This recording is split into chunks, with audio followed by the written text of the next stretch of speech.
किया गया था। उसके साथ अस्वाभाविक दुष्कर्म हुआ है।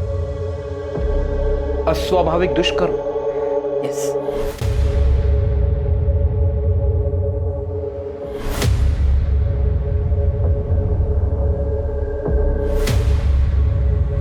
पूरे पोस्टमार्टम की हमने वीडियो रिकॉर्डिंग की है। इसके अलावा भी एक और चौंकाने वाली बात सामने आई ऑफिसर।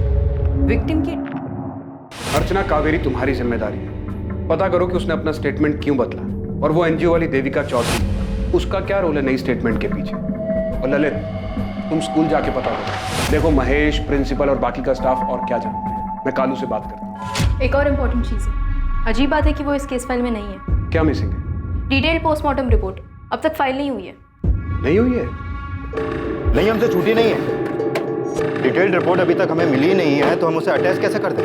अपडेट तो होगा कल्पेश कि कब तक आने वाली है। अब ये तो नंदिता जी ही बता सकती हैं कि रिपोर्ट कब तक तैयार होगी। 1-2 दिन और लग जाएंगे। जैसे हो जाएगा मैं आपको फोन करती हूँ। इन्वेस्टिगेशन के हिसाब से श्रुति के साथ जो कुछ हुआ उसका जिम्मेदार कालू यादव था। तो उसका डीएनए मैच किया गया था? नहीं, ऐसी कोई रिक्वेस्ट नहीं आई है हमारे पास। और मैंने डॉक्टर रागिनी प्रधान का इंटरव्यू देखा था टीवी पर, लेकिन वो तो हमारे मेडिकल इन्वेस्टिगेशन टीम का हिस्सा है ही नहीं। मतलब ये डॉक्टर रागिनी प्रधान आपकी टीम में नहीं है? नहीं, जहाँ तक मुझे पता है वो तो प्राइवेट प्रैक्टिस करती है। हाँ, लेकिन जब हम विक्टिम की डेड बॉडी पोस्टमार्टम के लिए तैयार कर रहे थे, तब सब इंस्पेक्टर कल्पेश शर्मा ने डॉक्टर रागिनी प्रधान को अलग से बुला लिया था। एनीवे, मैं डिटेल रिपोर्ट तैयार कर रही हूँ, रेडी होते ही आपके पास भिजवा दूंगी। कुछ लेंगे सर? चाय, कॉफी? सीसीटीवी फुटेज जो पहली टीम को नहीं दिए थे आपने। और सीसीटीवी तो अभी लगना शुरू हुआ है श्रुति का केस होने के बाद, और सब जगह लगवा रहे हैं। आप चाहें तो चेक कर सकते हैं। महेश, मुझे 5 मिनट में तुम, निधि दहिया और दक्षा जायसवाल एक साथ यहाँ पर चाहिए। 5 मिनट में तो नहीं हो पाएगा, बच्चों की क्लास चल रही है। कब खत्म होगी क्लास? अरे ऐसे कैसे कह रही है? आपके फोन में आया था। 1 सेकंड, ये मेरा फोन देख लीजिए।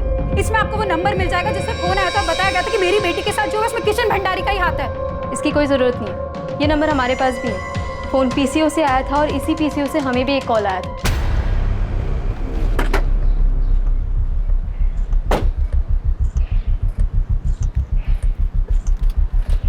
बोलो भाई। Crime branch. पीसीओ है साहब, बहुत लोग फ़ोन करते हैं यहाँ से। लेकिन देखा तो होगा ना तुमने, 2 बार आया था वो। एक बार 20 जुलाई को रात 10:30 बजे एक औरत को फ़ोन किया था। फिर किसने किया है? किसी स्कूल वाले ने ही। और दूसरी बार 25 जुलाई को दोपहर 3:30 बजे मुझे फ़ोन किया था। PSI Lalit speaking, crime branch. आप लोग इस केस पर हो? अब 1 रुपया मिलता है साहब एक फ़ोन का, क्या याद है?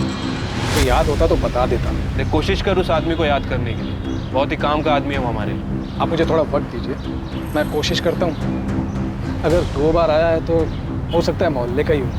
अगर फिर से देखूंगा तो याद आ जाएगा। लेकिन साहब ये भी तो हो सकता है कि बाहर का हो और सिर्फ फ़ोन करने के लिए यहाँ पे आया हूँ।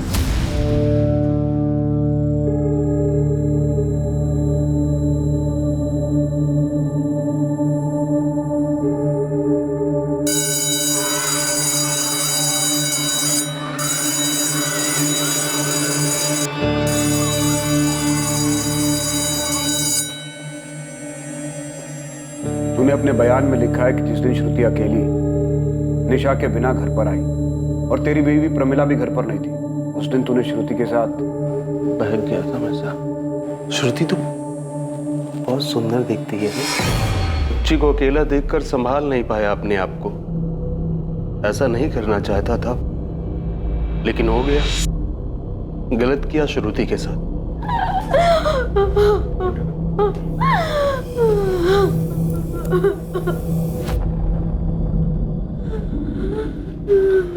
जो हुआ उसे भूल जा बेटा, किसी को बोलना मत। मम्मी पापा को भी नहीं, है ना? समझ गई ना? नहीं तो वो लोग बोलेंगे तू झूठ बोल रही है, और मैं भी ये बोलूंगा कि तू झूठ बोल रही है। तू नहीं बोलेगी ना? मतलब तूने जबरदस्ती की? जी साहब। तो वो चुप क्यों रही? चिल्लाई क्यों नहीं? मुंह दबा दिया था। उसकी हालत और खराब हो गई, कब पता चला तुझे? जब पेट दर्द और उल्टी शुरू हुई था। तो डॉक्टर बन गया, 10 साल की बच्ची को दवा दे दी, कहाँ से लाया था दवा? एरिया की बाहर की दुकान से। दुकान का नाम? याद नहीं। जब श्रुति की मौत की खबर आई तब तो समझ में आ गया होगा कि तूने श्रुति को मारा है। पाप हो गया था साहब मुझसे। साहब मैं पापी हूं साहब, मुझे फांसी दे दो साहब। साहब मुझे मार दो साहब, फांसी दे दो साहब। कालू भाई ऐसा कर ही नहीं सकते। अरे बहुत सालों से जानते हैं हम उन्हें। एकदम गलत इल्जाम लगाया गया है उन पर। और तुम्हें स्कूल वालों पे इल्जाम लगाने के कितने पैसे मिले? अरे ओ मैडम, आप भी मिली हुई हो स्कूल वालों से? अब पिछली बार जो पुलिस आई थी उनसे? एक औरत हो के एक औरत के बारे में ऐसा सोच भी कैसे सकती हैं आप? किसी ने पैसे नहीं लिए मैडम, और ना ही मेरे पति ने कुछ किया है। प्रमिला यादव, तुमसे भी बात करूंगी मैं, पहले कावेरी से कर ले। सच बोल रही है प्रमिला। श्रुति और निशा दोनों बेटी जैसी है कालू भाई के लिए। ना मुझे ना मेरे पति को लगता है कि वो ऐसा कुछ कर सकते हैं। पहले तो तुम कुछ नहीं कहना चाहती थी, फिर वही एक फोन आया और तुमने सारी बात मान ली। क्यों? किसका फोन? और कालू को अरेस्ट करने के एक दिन बाद ही ये फोन क्यों आया?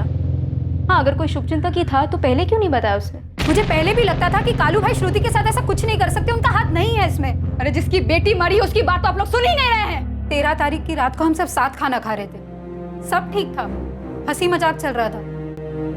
हम लोग खाना खा रहे थे और श्रुति खेल रही थी, निशा के साथ मस्ती कर रही थी। मुझे डांट लगाना पड़ा उसे कि खेल रोककर खाना खा ले। मैंने अगली सुबह उसे स्कूल छोड़ा। हंस रही थी, खुश थी, हर रोज की तरह। मर्द नहीं समझ सकते, लेकिन आप तो औरत है, आप तो समझ सकती है। सोचिए, एक 10 साल की लड़की को एक दिन पहले दवाई दी गई क्योंकि उसे बहुत दर्द हो रहा था और किसी को पता नहीं चलता। और ऐसा दर्द उसकी माँ से छुपा हुआ रह सकता है? बताइए जरा। माना कि नहीं छुपा सकती, लेकिन फिर आप लोगों ने ये बात पहली वाली टीम के सामने क्यों नहीं उठाई? अरे मैडम, चिल्ला चिल्ला के कहा था, लेकिन सुनना कहाँ चाहते थे वो लोग। कालू भाई को पकड़ने के बाद बस जैसे तैसे मामला खत्म करना था। आप देविका जी से पूछ लीजिए, वो थी साथ में जब मैंने बोला था। और देविका इस केस में कैसे आई? आपने बुलाया या खुद घुस गई? क्या फर्क पड़ता है मैडम, उनके रहने ना रहने से सच बदल जाएगा? सच बदलेगा नहीं, लेकिन सच बदलने की कोशिश जरूर की जा सकती है। आपकी बेटी की मौत हुई है, तकलीफ में थी वो। आप जानती है ना, अगर आप झूठ बोल रही है तो आप खुद उसके साथ अन्याय कर रही है। मैं अन्याय कर रही हूँ मेरी बच्ची के साथ? अरे आप लोग समझ ही नहीं रहे। ऐसा दर्द तो एक औरत भी सहन नहीं कर पाती है। श्रुति तो फिर भी बच्ची थी, सिर्फ 10 साल की, मेरे बगल में सोती थी। मुझे नहीं पता चलता क्या? वो चुप नहीं बैठती, मुझे बताती। मुझसे बेहतर मेरी बेटी को कौन जान सकता है? मैं नहीं मानती कि आप लोग जो कह रहे हो वो सच है।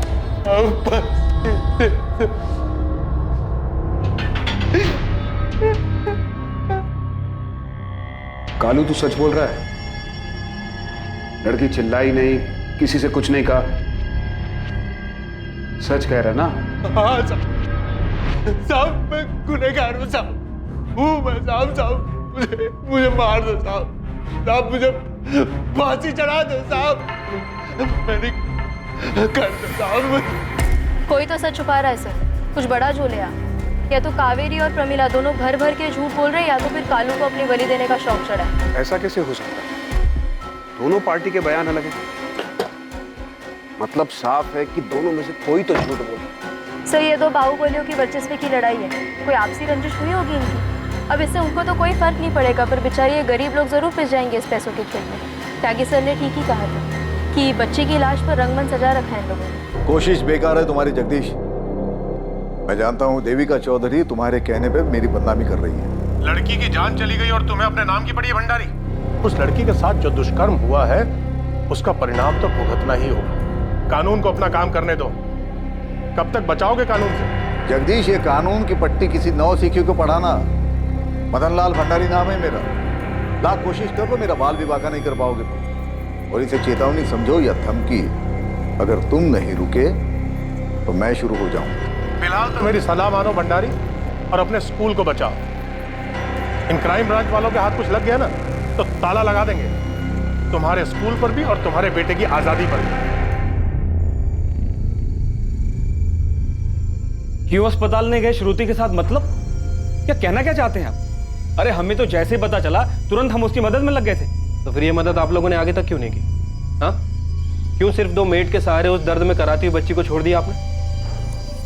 दीजिए, आप तो प्रिंसिपल हैं, आपने जिम्मेदारी लेकर क्यों किसी और को नहीं भेजा बच्ची के साथ? उतना खून देखने के बाद कुछ समझ में नहीं आ रहा था। पर फिर भी मैंने डॉक्टर को बुलाया, लेकिन उसे आने में वक्त लगता, इसलिए महेश जी ने तुरंत फैसला लिया और बच्ची को हॉस्पिटल भिजवा दिया। मैंने खुद डीएल मेमोरियल फोन किया और उन्हें बताया ताकि वो पहले से अपनी तैयारी करके रखें। हाँ, और आप लोग यहाँ पर अपनी तैयारी कर लें। देखिए, आप तीनों को एक बात मैं अच्छी तरह से बता दूं, मुझे सिर्फ सच सुनना है। किशन भंडारी ने किया ना ये? वो यहाँ रोज आता था या फिर कभी कभी? सर, किशन जी का स्कूल के मामलों से कुछ लेना देना नहीं होता। मैं नाम लेकर पूछ रहा हूँ, शायद पिछली टीम ने नाम नहीं लिया। क्या रोल क्या है किशन भंडारी का स्कूल चलाने में? कोई रोल नहीं है। आप भी यही कहेंगी दक्षा जी? मैनेजमेंट के बारे में मुझे कुछ नहीं पता, मैं सिर्फ एक टीचर हूँ यहाँ पर। आप तीनों मेरी एक बात कान खोलकर सुन लीजिए, अपराधी की मदद करना भी अपराध है।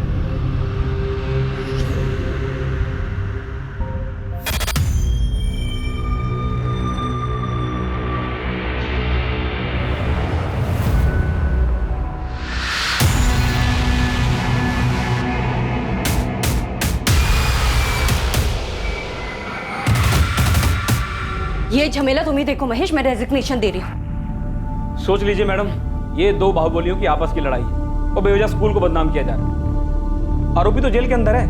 वो क्राइम ब्रांच वाले गलत तो नहीं बोल रहे ना महेश? क्यों तुमने श्रुति को हॉस्पिटल में सिर्फ सादिया और आरती के साथ भेजा? खुद क्यों नहीं गए? मुझे क्यों नहीं कहा? मैडम, जब मैं था ना, आप भी वहीं थी। अब आप सारी जिम्मेदारी मेरे कंधों पर डाल रही ना। मैंने आपको रोका था कि वहां मत जाओ, किसी को मत भेजो। मैं तो सिर्फ कोऑर्डिनेटर हूँ, आप प्रिंसिपल हैं, जिम्मेदारी आपकी बनती थी। तो अब तहकीकात किस दिशा में करनी है ये भी आप लोग बताएंगे हम। मैं तो आप लोगों को दिशा दिखाने की कोशिश कर रहा हूँ ताकि आप लोग पहले वाली टीम की तरह भटके नहीं। अरे भाई, शुभचिंतक हूं मैं आप लोगों का। बहुत बहुत शुक्रिया जगदीश जी, हमारी चिंता करने के लिए। सर, चल क्या रहा है यहाँ पे? ये मदन लाल फोन करके बोल रहा है कि केस को गलत दिशा में मत ले जाओ। त्यागी ठीक ही कह रहा था। ये री इन्वेस्टिगेशन केस को घुमाने के लिए शुरू करवाया गया है। सब लोग अपना अपना मतलब पूरा करना चाहते हैं। सर, वो एनजीओ वाली देविका भी आई थी अर्चना से मिलने। आप लोगों को बस इतना बताना चाहती हूँ कि भंडारी परिवार काफी कुछ छुपा रहा है। वो हम पता कर लेंगे। उस लड़की को जानबूझकर निशाना बनाया गया मैडम। निशाना बनाया गया? क्यों? गरीबी मैडम, गरीबी। उस लड़की की माँ ने फीस कम करने की रिक्वेस्ट की तो उन लोगों ने ऐसा बदला लिया। क्या बोल रही है आपकी? श्रुति को टारगेट किया गया था? डॉक्टर नंदिता, जिस पर हम काम कर रहे हैं उससे भी कुछ अलग मिला है क्या? अब तक जो भी सामने आया है ये उन सबसे अलग है। ये सुनकर आप शॉक्ड हो जाएंगे। मुझे लगता है ये सारी चीजें जानबूझकर छिपाई गई, केस को दबाने के लिए कवर अप किया गया है। मैं अभी पहुंच रहा हूं। पुरानी टीम कह रही है कि उनको भी नहीं पता था ये। झूठ बोल रहे हैं वो लोग। मैंने जब किशन भंडारी का नाम लिया था तभी बताया था उनको कि मैं फीस कम करवाने के लिए स्कूल गई थी। हम पति पत्नी मिलकर भी इतना ही कमा पाते कि किसी तरह घर चला सके। कोशिश रहती है कि बच्चों को भूखा ना सोने दे। श्रुति के अलावा एक और बेटी है हमारी, 5वीं से, उसे भी यही पढ़ाना है। मैं समझ सकती हूँ कावेरी, लेकिन अगर फीस कम कराने की बात है तो तुम महेश जी से बात कर लो। इस मामले में वही कुछ कर सकते हैं। फैसला तो अनामिका जी करती है, मैं तो सिर्फ रिक्वेस्ट कर सकता हूँ। तो सर जी, आप उनको बताइए ना हमारी हालत के बारे में। ठीक है, मैं बात करता हूँ, लेकिन अगर तुम खुद अनामिका जी से जाकर उनकी कोठी पर बात करो तो ज्यादा बेहतर होगा। मैं गई थी उनके कोठी, लेकिन अनामिका जी नहीं मिली, ये किशन मिला वहाँ। कौन सी क्लास में है? बता श्रुति। 7th स्टैंडर्ड में। ठीक है, मैं देखता हूँ हम क्या कर सकते हैं। बड़ी मेहरबानी होगी साहब, थोड़ा बोझ हल्का हो जाएगा। आप फिक्र मत कीजिए, मैं बात करता हूँ अनामिका से भी और महेश से। जो होगा आपको बता दें। कितनी कम हुई थी फीस? नहीं हुई, उसके पहले मेरी बच्ची को मार डाला। तुम गई कब थी उनसे बात करने? ये साल शुरू होने के पहले। तुम्हें किशन भंडारी पर ही क्यों शक है? वो फिर आया था तुम्हारी बेटी से मिलने? मेरे सामने तो नहीं मिला, लेकिन मैं जानती हूँ ये उसी ने किया, कालू भाई ने नहीं। क्या मिला आपको डॉक्टर? आपने कहा शॉकिंग है। विक्टिम को किया गया था, उसके साथ अस्वाभाविक दुष्कर्म हुआ है। अस्वाभाविक दुष्कर्म? यस।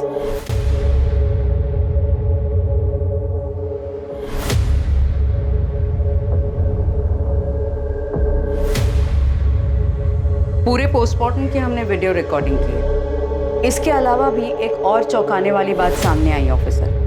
विक्टिम की डेड बॉडी से हमें किसी पिल के कोई भी ट्रेसेस नहीं मिले।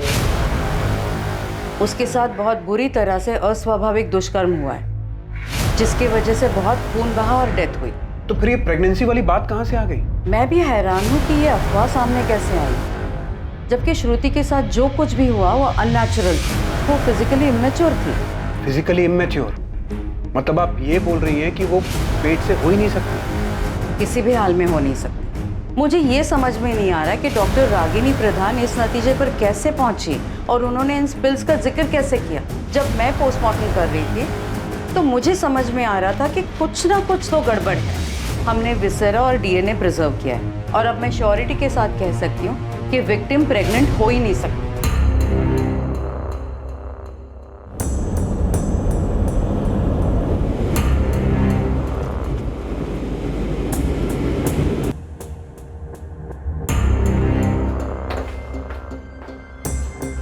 सर, श्रुति की माँ कावेरी का कहना है कि वो श्रुति की स्कूल फीस कम करवाने के लिए किशन भंडारी से मिली और वो एनजीओ वाली देविका, उसने भी कहा है कि इसी वजह से श्रुति को टारगेट किया गया था।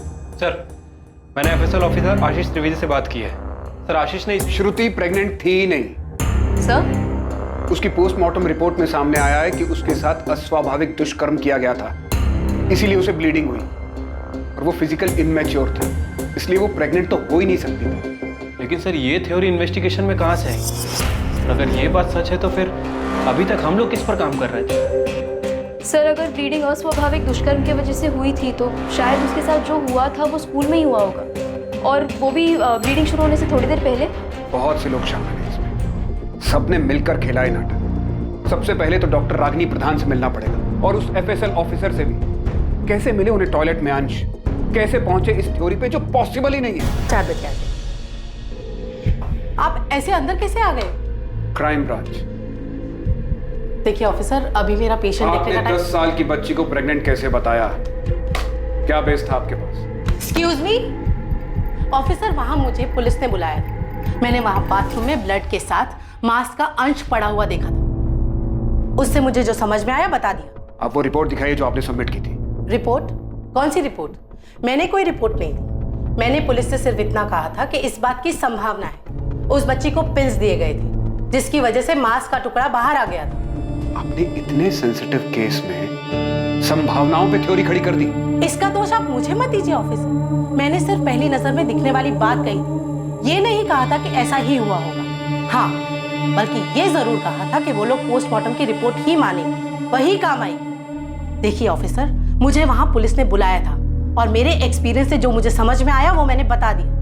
और आपने कभी सोचा है कि आपकी ये रिपोर्ट भी गलत हो सकती है? आपके पोस्टमार्टम के डॉक्टर्स भी बिकाऊ हो सकते हैं। आखिरकार 2 बाहुबलियों के बीच की लड़ाई है, और इससे ज्यादा सवाल अगर आपको पूछने हैं तो अपने डिपार्टमेंट वालों से पूछिए, पिछली टीम के लोगों से पूछिए। जहां से ब्लड सैंपल्स मिले वहां भी कुछ नहीं था। आशीष, मैं उस अंश की बात कर रहा हूँ। टॉयलेट में था वो। नहीं के बराबर था वो। हमें जहां पर बताया गया था हमने हर जगह पर चेक किया, क्लासरूम, टॉयलेट और जहां पर भी खून था।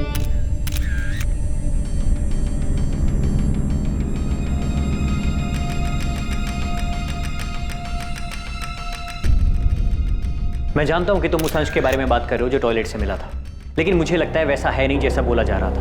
मैंने डॉक्टर नंदिता से बात की कि विक्टिम के साथ ऐसा दुष्कर्म नहीं हुआ था। आशीष, ऐसा भी तो हो सकता है कि कोई गलती हुई हो, सीन को क्रिएट किया गया।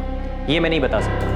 हम उन्हीं चीज़ों को जांचते हैं जो क्राइम सीन से मिली होती हैं। इसमें मैं क्या सीन क्रिएट कर सकता हूँ? उसके साथ अस्वाभाविक तरीके से दुष्कर्म हुआ था। बहुत बुरे तरीके से हुआ था। डॉक्टर जयदेव का मानना है कि जिस अंश के बारे में बात हो रही है वो आंतों का टुकड़ा हो सकता है।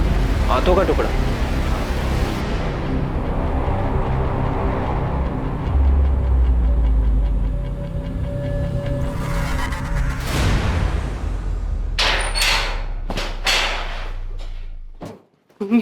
सच उगलवाने के लिए मैंने बहुत क्रिमिनल्स की हड्डी तोड़ी है, लेकिन पहली बार झूठा इल्जाम अपने सर पर लेने वाले को पीट रहा हूं मैं। बता, बोल, किसके लिए बलि का बकरा बन रहा है तू? बोल कालू, किसके लिए बलि का बकरा बन रहा है तू?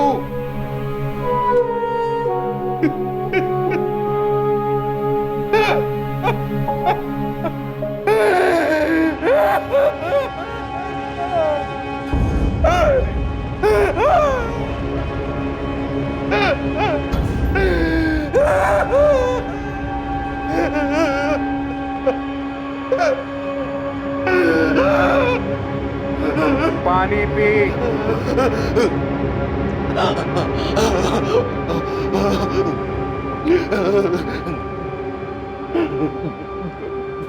क्यों किया कालू?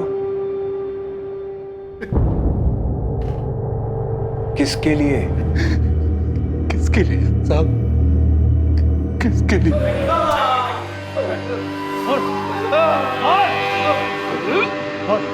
तूने किया ना रेप? हाँ? तूने किया ना? पहले वाले साहब दिन रात मारते थे, ऐसा लिटा के, पता नहीं कैसे कैसे साहब कहाँ मारा है साहब, हम दिखा भी नहीं सकते आपको। वो बड़े साहब ने मुझे बताया कि मैंने क्या किया, तोते के जैसे रटा दिया। किसी ने भी नहीं सोचा कि उस बच्ची को मैं बहुत ज्यादा प्यार करता था, अपनी बेटी के जैसे। मेरी बात किसी ने नहीं मानी, किसी ने नहीं मानी सब। लेकिन मैंने तो नहीं मारा तुझे, आराम से पूछा था। फिर सच क्यों नहीं बोला तू? वो साहब लोग भी आते थे तो यही बोलते थे, लेकिन अगर मैंने कुछ किया हो तो बताओ। वो पूछते थे फिर मारते थे, पूछते थे फिर मारते थे। परेशान हो गया था, मैंने तो उम्मीद छोड़ दी, इसीलिए वही आपसे बताया साहब। और अब बाहर जाके मैं करूंगा भी क्या? दुनिया की नजरों में हजारों सवाल होंगे, सब बलात्कारी कहेंगे मुझे, अपनी बेटी का ही बलात्कार, अपने घर वालों से कैसे नजर मिलाऊंगा साहब? उम्मीद मत छोड़ कालू। श्रुति की मां कावेरी ने भी यकीन नहीं किया कि तू ऐसा कुछ कर सकता है। तुझे पकड़ा तो उन लोगों ने हंगामा कर दिया। हम इस केस की जांच फिर से करते हैं। तो आप लोग मुझे बचा लेंगे? तुझे तुरंत तो नहीं छुड़वा सकता, क्योंकि चार्जशीट में तेरा इकरारनामा है। लेकिन इतना भरोसा रख कि अब कोई तेरा बाल भी बांका नहीं कर पाएगा। ललित, पूरी भंडारी फैमिली, सारे स्कूल स्टाफ को उठा लो। प्रिंसिपल, टीचर्स, कोऑर्डिनेटर, कोई नहीं छूटना चाहिए। डीएसपी सर के ऑर्डर्स हैं हमारे पास। कोई प्यार से न माने तो घसीट कर ले आना सबको। और अर्चना, 2 घंटे के अंदर तुम्हें स्कूल को सील करने का ऑर्डर मजिस्ट्रेट के ऑफिस से मिलेगा। सबसे पहले हमें स्कूल को अच्छे से छानना होगा। ठीक है सर।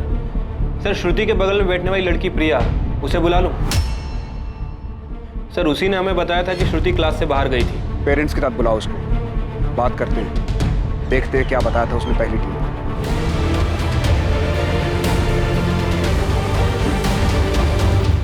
मेरी तरफ इशारा कर रहे हो माथुर? इशारा नहीं कर रहा हूं त्यागी, सीधे सीधे पूछ रहा हूं। इस केस में तुमने अपराधियों के साथ मिलकर काम किया? जो मुंह में आए बको मत, सोच समझ कर बोलो। हमने वही किया जो इन्वेस्टिगेशन में पता चला। और ये पोस्टमार्टम की रिपोर्ट तो अभी आई है ना? क्या अब तक हम हाथ पर हाथ धर कर बैठे रहते? खेल खेल रहे हैं ये लोग। तुम क्यों चिढ़ रहे हो कल्पेश? तुम्हारा खेल बिगड़ गया इसके लिए? मिली भगत सामने आ गई सबकी। अब ये भी बता दो कि डॉक्टर रागिनी प्रधान कहां से आ गई इसमें? सुना वो तुम्हारी जान पहचान वाली है? मेरी जान पहचान वाली है, इसीलिए अर्जेंट में आई, क्योंकि टॉयलेट में कुछ पड़ा हुआ मिला था और वो बहुत बड़ा सबूत साबित हो सकता था। पानी में बह सकता था, वेस्ट हो सकता था। ऑन द स्पॉट डिसीजन लेना था, एक्सपर्ट की जरूरत थी, इसलिए डॉक्टर रागिनी प्रधान को बुलाया। समझ में आया? असली रिपोर्ट को साफ करने की पूरी तैयारी कर ली थी तुमने। किसके कहने पे किया ये सब? रिपोर्ट में और क्या क्या बदला सबने मिलकर? त्यागी, उस बच्ची को किया गया था, फिजिकली इमेच्योर थी वो बच्ची। कैसे दबाई ये बात? बाहुबली लोगों का आते हैं इन सब में। अगर उन्हें कुछ दबाना ही है तो वो पोस्टमार्टम रिपोर्ट भी तो बदल सकते हैं। मैंने पहले बताया था माधव, रंगमंच सजाया गया बच्ची की लाश पर। यह केस उतना आसान है नहीं जितना दिखाई देता है।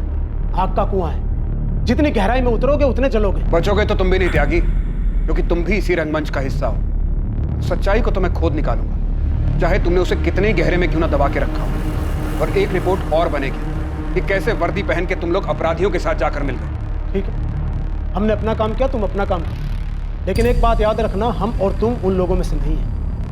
हम लकीर के इस तरफ। नहीं त्यागी, मैं तुम्हारे हम में शामिल नहीं, मैं तुम्हारी तरफ नहीं। गलत दिशा में जा रहे हो ऑफिसर, गलती कर रहे हो तुम। गलती तो अब सुधारी है भंडारी जी। अब समझ में आया कि आपने केस को किस दिशा में भटकाया था। सर मेरी बात सुनिए। आप लोग जगदीश पाल के बहकावे में आ रहे हैं। वही मास्टरमाइंड है इस सब फसाद का। पता कीजिए आप, वो पोस्टमार्टम रिपोर्ट में उसी ने हेराफेरी करवाया। वो सब हम पता कर लेंगे, लेकिन अभी तू बताएगा कि तूने क्या हेराफेरी की है। चल।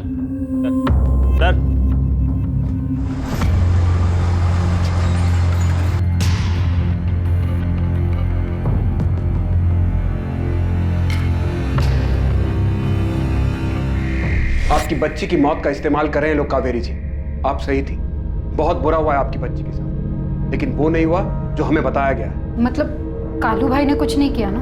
नहीं, स्कूल में से किसी ने किया है। किसने? किशन भंडारी ने किया? हम पता लगा रहे हैं और बहुत जल्द आपको भी बता देंगे। इन लोगों ने सबूत मिटाने की कोशिश की है, लेकिन हम लोग इन्हें छोड़ेंगे नहीं, पकड़ के रहेंगे। कुमार साहब को बोलो और भी काम है हमें, जो भी बात करनी है जल्दी करो। सुना नहीं क्या तुमने?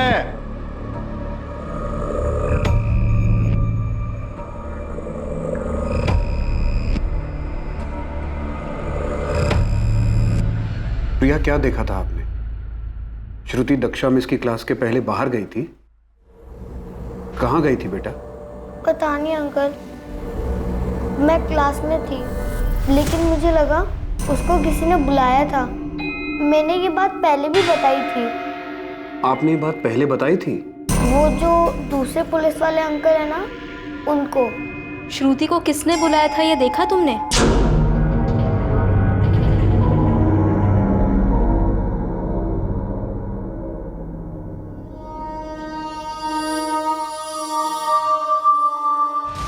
कौन था वो प्रिया?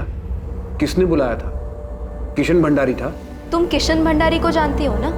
नहीं, पर मैंने देखा नहीं कि उसे किसने बुलाया था। डरो मत बेटा, हम जानते हैं वो कोई स्कूल वाला ही था, है ना? कौन था वो? पता नहीं अंकल, पर मैंने सच्ची में नहीं देखा।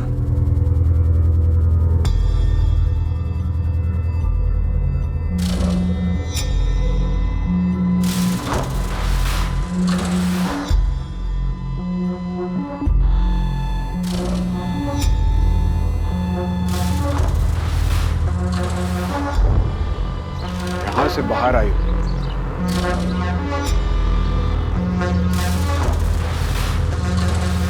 सर, इस तरफ तो क्लासरूम्स है, बहुत ज्यादा बच्चे होंगे, हो सकता है कि इस तरफ गई।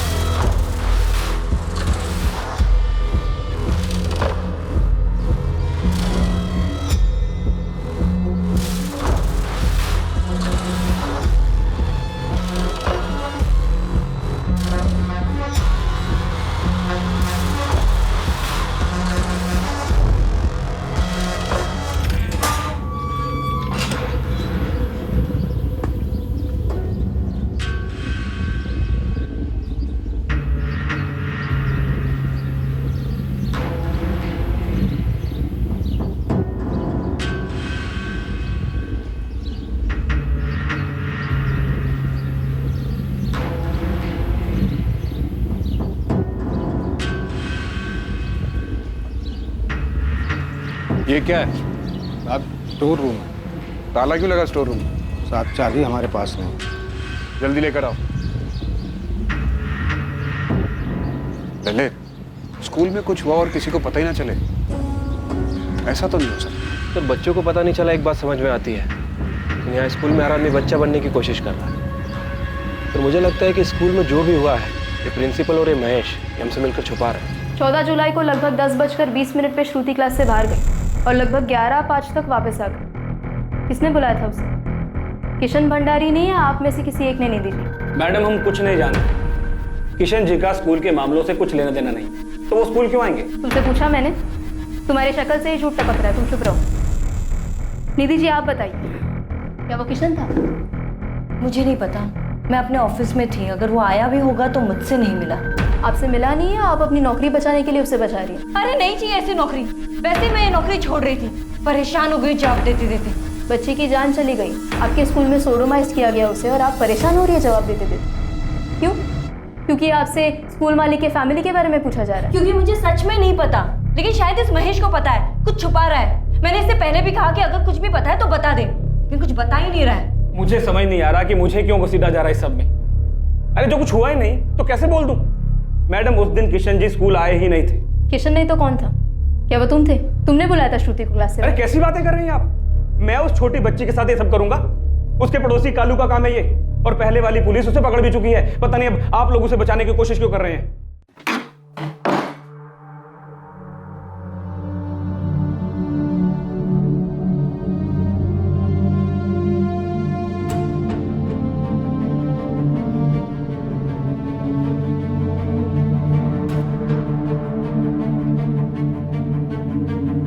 कमरे से कभी कोई सैंपल ही नहीं लिया गया सर।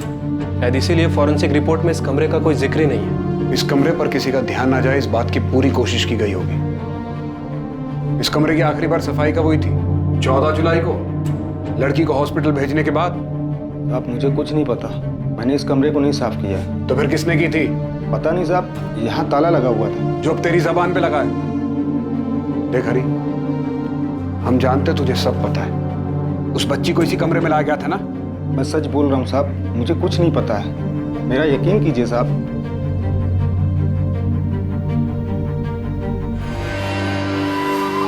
इंस्पेक्टर तुम जानते नहीं कि मदन लाल भंडारी कौन है, वरना कल दोपहर से इस तरह हमें यहाँ पे बिठा के नहीं रखते तुम। जब तक तुम सच नहीं बता देते तुम यहाँ से बाहर नहीं जाओगे मदन लाल। किशन तुमने किया ना उस बच्ची के साथ? और ये भी बताना कि तुम लोगों ने मिलकर कैसे सब कुछ मैनेज किया। बात तो सही है इंस्पेक्टर। किशन लाल भंडारी, उस बच्ची को कहाँ बुलाया तूने? स्टोर रूम में ना? क्यों फर्जी कहानी बना रहे हैं आप लोग?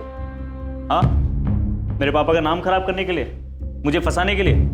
सर सच यही है कि मैं वहाँ गया ही नहीं था, मैं स्कूल नहीं गया था, मैं वहाँ जाता ही नहीं हूँ सर। और इस नई कहानी के लिए तुमने और तुम्हारी पोस्टमार्टम टीम ने जगदीश से कितने लिए हैं? तुमने कितने दिए थे इंस्पेक्टर त्यागी, सब इंस्पेक्टर कल्पेश और डॉक्टर रागिनी प्रधान को? नहीं जानते मैं क्या कर सकता हूँ। ये क्राइम ब्रांच है, यहाँ हम जो चाहें वो कर सकते हैं तुम्हारे और तुम्हारी फैमिली के साथ। तुम कुछ नहीं कर पाओगे। नामिका भंडारी, माना किशन भाई है तुम्हारा, लेकिन इसने 10 साल की छोटी सी बच्ची के साथ हैवान जैसा सलूक किया है। फिर क्यों बचा रही है इसे? कुछ नहीं किया है मेरे भाई ने। इंस्पेक्टर तुम जब तक तुमसे ना पूछूं चुप रहो।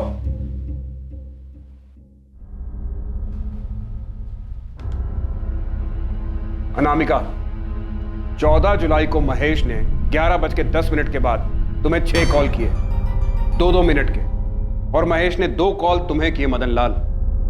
11:10 से 11:35, यानी इस 25 मिनट के बीच में तुम लोगों को 8 बार कॉल किए। क्यों? ये इंसिडेंट हमारे स्कूल में हुआ, इमरजेंसी सिचुएशन थी कि और किसी कॉल करते? मैं भी नहीं बता रहा। इमरजेंसी तो थी, किशन की गंदगी जो समेटनी थी तुम लोगों को। मदन लाल और अनामिका को तुम पल पल की खबर देते रहे महेश, और महेश तुम लोगों से पूछ रहा था कि आगे क्या करना है, कैसे करना है, कैसे किशन को बचाना है। जबकि श्रुति की मां को तुमने 11:45 पर कॉल किया, उसे हॉस्पिटल भेजने के बाद, और उसके बाद इंस्पेक्टर त्यागी और सब इंस्पेक्टर कल्पेश को कॉल किए गए। ये रहे सारे कॉल रिकॉर्ड। इन कॉल रिकॉर्ड से कुछ नहीं साबित कर पाओगे तुम इंस्पेक्टर। ये सारे इस केस से ही जुड़े हैं। मैं उस स्कूल का मालिक हूं, तो जाहिर है कि महेश इमरजेंसी में मुझे ही कॉल करेगा ये गाइडेंस लेने के लिए कि आगे क्या करना है, कैसे करना है, कैसे चीजों को रफा दफा करना है। कुछ नहीं कर पाओगे तुम, कुछ भी नहीं साबित कर पाओगे तुम। भूल है तुम्हारी। किशन ने खून किया है, सबूत तो हम ढूंढ लेंगे। मेडिकल नहीं हुआ ना तेरा? चल तेरा मेडिकल करवाते हैं, देखते हैं अब कैसे बचेगा तू। सब बेवजह टाइम वेस्ट कर रहे हैं आप लोग। इन सब का अरेस्ट पुलिस डायरी में नोट कर लेना, ताकि रिकॉर्ड रहे कि एक्शन हुआ था। मेरा फोन लाओ। सर यहाँ फोन देना अलाउड नहीं है। तो जाके इंस्पेक्टर त्यागी तक मेरा एक मैसेज पहुंचा दो। सर यहाँ मैसेज देना भी अलाउड नहीं है। अर्चना, इनकी एकता में फूट डालो।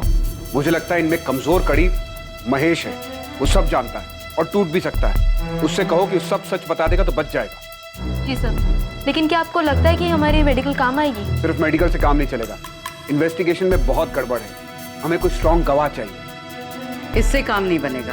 लेकिन डॉक्टर नंदिता, उसने जबरदस्ती किया था बच्ची के साथ, तो उसके प्राइवेट पार्ट पर इंजरीज आई होंगी।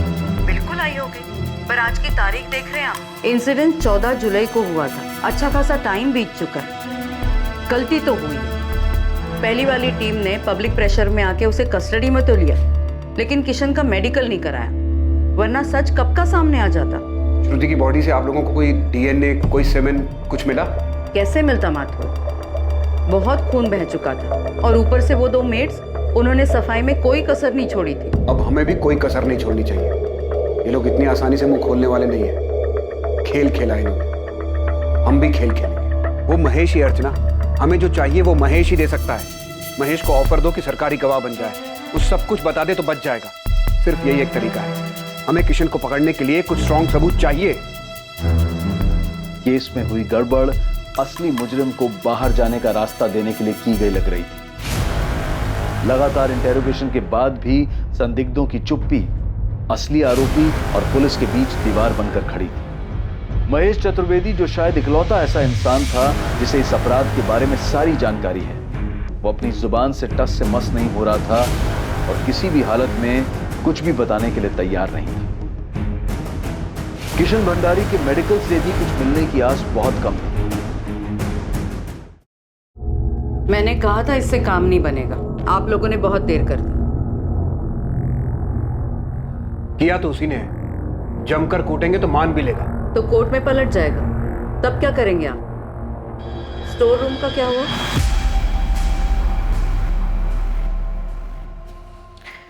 कहाँ से लेकर आऊं मैं कुछ ललित? बहुत देर हो गई है, कुछ नहीं मिलेगा। कोशिश करो आशीष, जो भी हुआ इसी कमरे में हुआ होगा, लेकिन कोई हमें यहाँ लेकर नहीं आया। वरना सफाई होने के बाद भी मैं कुछ न कुछ तो निकाल ही लेता, लेकिन अब कुछ नहीं हो सकता।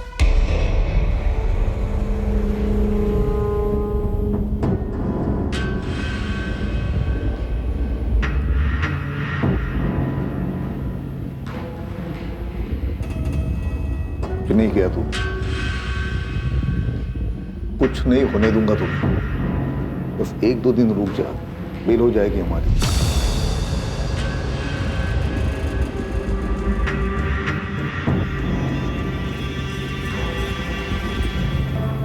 सर, कल रात भी उस महेश की पलक को एक बार भी झपकने नहीं दिया, लेकिन अभी तक कुछ बोला नहीं है उसने। स्टोर रूम से कुछ नहीं मिला? नहीं सर, फॉरेंसिक ने 6 घंटे मेहनत की, लेकिन। और उस फोन पर इंफॉर्मेशन देने वाले का, जिसने हमें और कावेरी को कॉल किया था? पीसी वाले मुस्ताक को फॉलो अप कर रहा हूं मैं। मैम, अगर किशन स्कूल आया भी होगा तो मैंने उसे नहीं देखा। मुझे पता है इस सब में महेश शामिल है। श्रुति की माँ फीस कम करवाने के लिए अनामिका के पास गई, लेकिन मिल गया उसे किशन। तभी से उसके मन में शैतान घुस गया होगा।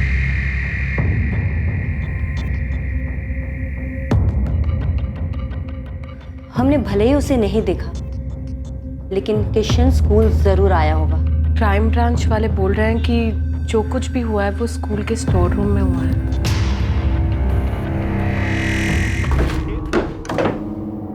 ये ड्रेस तो आप पहले ही देख चुके हैं, इसमें सिर्फ खून है। डॉक्टर नंदिता, हॉस्पिटल आते वक्त श्रुति ने ये ड्रेस पहना था?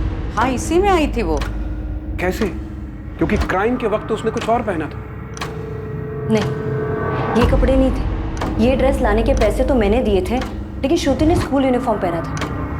स्कूल यूनिफॉर्म इतना खून खून हो गया कि हमने उसके कपड़े चेंज किए थे। बच्चे का पूरा यूनिफॉर्म, सारा कपड़ा खून खून हो गया है। तो एक काम कर, ये पैसे पकड़ और दूसरे कपड़े ले।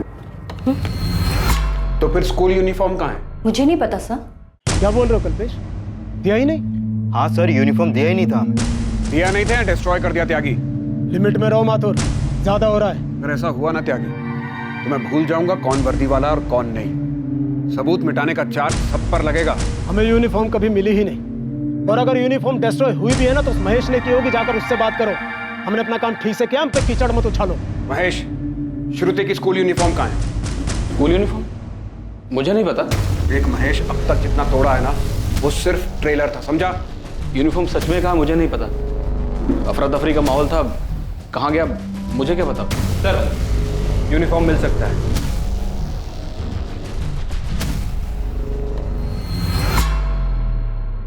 आरती और साद्या, श्रुति के कपड़े तुम दोनों ने बदले थे ना? हाँ, हमने ही बदले थे। स्कूल यूनिफॉर्म पहना था उसने। अभी कहाँ पर है वो? सर, श्रुति का बैग और यूनिफॉर्म स्कूल में ही था। महेश सर ने बोला कि दोनों को पैक करके उसके घर पे दे दो, तो मैंने दे दिया।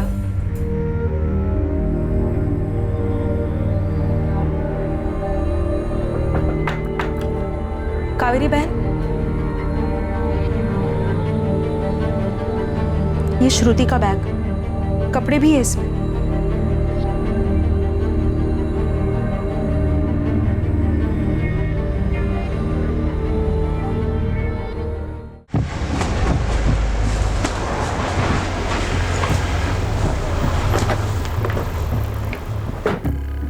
यूनिफॉर्म मिला कावेरी? हाँ मिला। यूनिफॉर्म साफ तो नहीं किया ना तुमने? नहीं मैडम, जैसा मिला था वैसे ही अलमारी के ऊपर रख दिया ताकि दिखाई ना दे। इसे देखने की हिम्मत नहीं तो साफ क्या करते। सही क्या कावेरी? खून तो सूखा ही था, लेकिन अगर इसमें सीमन गिरा है तो मुझ पे छोड़ दो, मैं डीएनए निकाल कर आपको दे दूंगी। डू इट नंदिता, जो हो सके वो करो।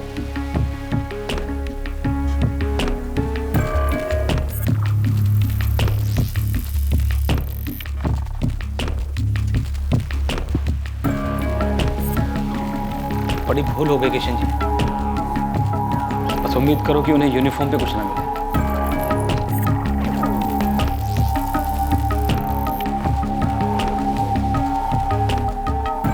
श्रुति, हाँ वो 7th क्लास में है ना, उसकी माँ को फीस कम करवाना था उसका।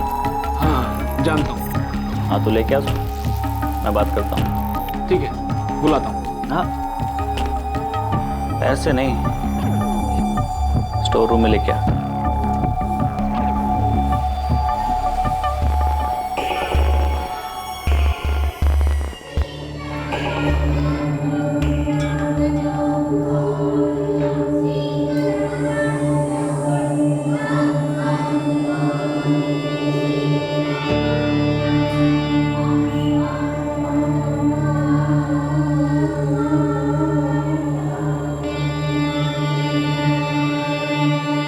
किशन जी आए बेटा, तुम्हारी फीस कम कर दें। चलो बात कर लेते, सब कुछ बताना अपने बारे में अच्छे से, जो भी पूछे सब बताना और घबराना मत, ठीक है?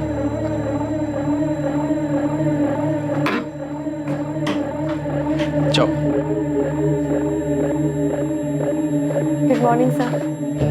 गुड मॉर्निंग, कैसी हो तुम? मैं ठीक हूँ सर। आओ।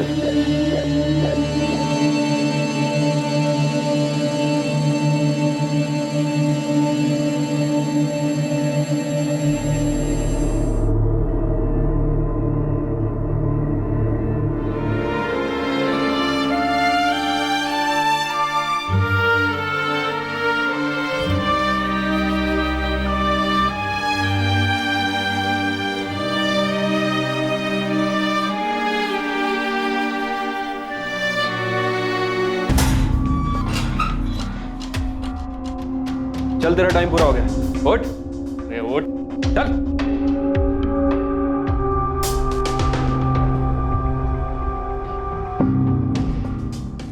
तुम्हारा एविडेंस मेरे हाथ में है माथुर। मैच हो गया? हाँ मैच हो गया। श्रुति के कपड़ों से जो सीमन मिला था वो किशन भंडारी के डीएनए से मैच हो गया। मिल गया, उसी कमीने ने किया है। साइंटिफिक एविडेंस मिला है सर, इससे बेटर और क्या होगा। अब इस महेश और किशन को तबीयत से तोड़ते हैं और उसके बाद इन्हीं से क्राइम सीन रिक्रिएट करवाते हैं। ठीक है, करवाओ। किशन भंडारी पर आईपीसी की धारा 377 अप्राकृतिक रूप से यौन संबंध बनाने के लिए, धारा 302 हत्या के लिए और महेश चतुर्वेदी पर धारा 304 गैर इरादतन हत्या के लिए और धारा 202 अपराध की जानकारी छुपाने के चार्जेस लगाए गए। किशन भंडारी के पिता मोहनलाल भंडारी पर आईपीसी की धारा 109 अपराध करने को उकसाने के लिए और धारा 201 सबूतों से छेड़छाड़ के चार्जेस लगाए गए। पुलिस की पहली जांच टीम को सस्पेंड कर दिया गया और अपना कर्तव्य सही तरह से ना निभाने के कारण उनके खिलाफ जांच के आदेश दिए गए। कालू यादव को उस पर लगे सभी आरोपों से बाइज्जत बरी कर दिया गया।